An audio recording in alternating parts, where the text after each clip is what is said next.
ចិនឯកាអารមណ៍ប្រាប់ថាត្រូវការស្នេហ៍ចង់ឲ្យអូនបានយល់ពីចិត្តមាសមេដែលចង់ក្បែរចង់ថែរូបស្រីកែព្រែកអូននោះសំលឹងមកបានបញ្ជាំងអារម្មណ៍រូបស្រីថាចិនអូនក៏មានបងខ្លាំងណាស់មែនទេទុំវាមិនមែនជាការពិនក៏អងចិនដែរសូមត្រឹមលួចស្នេហ៍ធ្នមថែក្នុងក្តីស្រមៃសួរត្រង់ពេលនេះតើអូនមានគេទេអារម្មណ៍មាសមេកិនបងខ្លះទេស្រីឯបងវិញលងស្នេហ៍អូនរវើរវីខ្លាំងណាស់ថ្លៃចិត្តស្រមោស្រមៃម្នាក់ឯងបើសិនពេលនេះអូនជាសង្សារប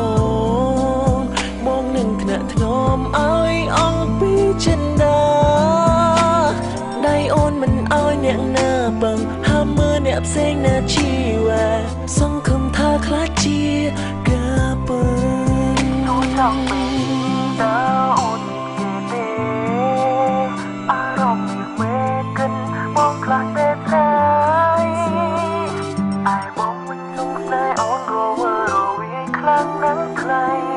ចិត្តស្រមោស្រមៃម្នាក់ឯងបើសិនពេលនេះអូនជាសង្សារបងនឹងថ្នាក់ថ្នមឲ្យអងពីចិនដា